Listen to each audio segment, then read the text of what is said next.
afternoon once again. Today I'll be teaching you how to solve for x by factorizing. Now you have to have a good knowledge with regard to factorization.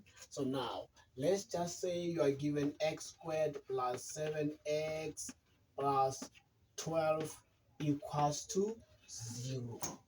Now, we all know that when we factorize, we take into consideration our first term and our last term. And the factors of our first term and our last term, when we add together, they are supposed to give us the middle term. Now, let's start. Obviously, the factors of x squared is x and x. Then we can do something like this, put x the other side, and we say equals to 0. Now, we are to look for the factors of 12, which is our last term in this case. Now, you can just write them here. You say factors of 12 are 1, 2, 3, 4, 6, and 12. These are all factors of 12 that we have. These are factors of 12 that we have. Then after finding all factors of 12, you look for the one that they can give. When you add them together, they can give you the middle term. In this case, our middle term is 7, meaning the factors that they can give us 7, obviously in this case will be 4 and 3. Therefore, you put your 4 and your 3. Now, after you have factorized, you then going to say x plus 4 is equals to 0, or x plus 3 is equals to 0. After doing this, the other step, the next step will be x is equals to -4. Remember, when you are 4, jump the equal sign, it change the sign. Therefore, or x will be equals to -3. Therefore, you will have solved your x by factorizing.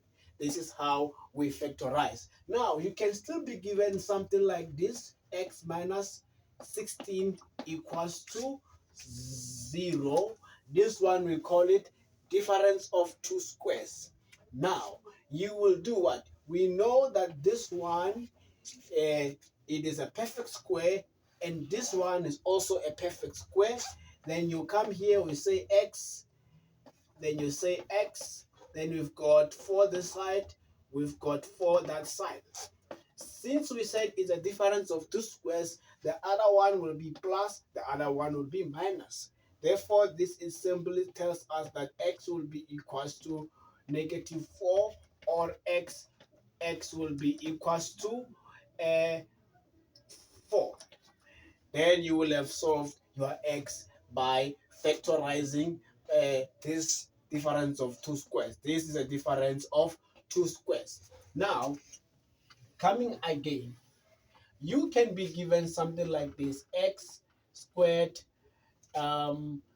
plus, let me just say, minus 7x minus 7x plus 6 equals to 0. Now, again, I repeat, when you factorize, what are the most important? You have to find the factors of the first term and the factors of the last term. Now, again, one other important thing: when your last term is positive and your middle term is negative, it tells you that your last term should have the factors of either both of them will be negative, since we have a negative sign in the middle. Therefore, let's look. Now we've got x. This is the factors of x squared. Now, what are the factors of 6? You write them down. It's 1, 2, 3, and 6. These are all factors of 6. Now, you come again on the factors of 6. You look for the one that can give you -7. I said, since you have a positive sign in the last term and middle term negative, meaning both of both of your factors that you are going to select from the factors of 6 will both have negative sign. In this regard, for us to get -7, it simply means that we must take -6 and -1. -6 and -1. Therefore, it's going to be -6 here and -1 here. In this regard, it means that our x is equals to 6 or our x equals to 1. Then you have solved your x by factorizing. Once again, let me try one more other one so that you can see. Let's try this one. Now, let's try to do this one. Now, let's assume you have x squared minus 3x and minus 4 equals to 0. Let me see if it's doable. Right, fine. Now, what are the factors of of remember again, we have to find the factors of the first and the last one. Therefore, we're gonna have x here and we have x there, then equals to 0. What are the factors of 4? Factors of 4 is 1, 2, 2, and 4.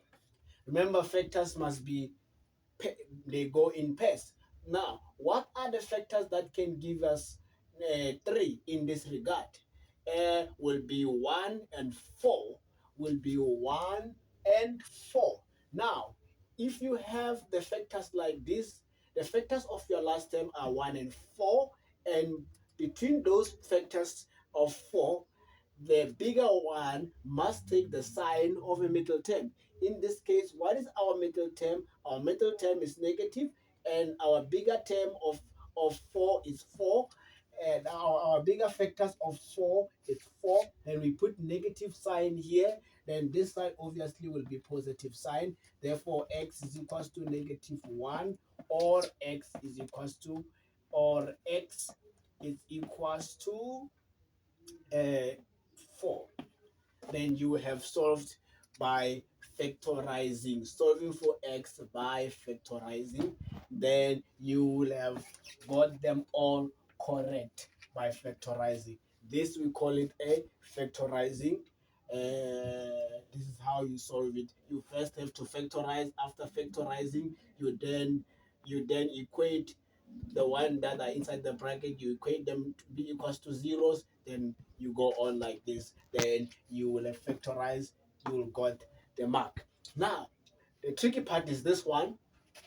They can give you x minus plus 7 and x minus 8 equals to 0. Now, they can give you in this way in an exam and say solve for x. You are given it in this manner. You are to solve for x. Now, you are given it in this manner. Now, most of the children or most of the learners, they do mistake here by trying to multiply this using the foul method. That is not what you're supposed to do, because if you can look here, they have already done the first step for you. What you have to do is just to proceed by solving x. So you're gonna say x plus 7 equals to 0, or x minus 8 equals to 0. Then from there, x is equals to -7, or x is equals to 8. There is, you don't have to do any other thing here if you are given it in this manner, especially if at the other side of equal sign it's 0. If it was another number here, then you are allowed to multiply by using a foul method. In this regard, you just proceeded from where they left, then until you get your answers, and then your answers will have been correct. I hope you have learned so much from me. Tune in next time. We'll be doing exponential exponential law, and how to solve x when you are given equation that contains exponents. Thank you.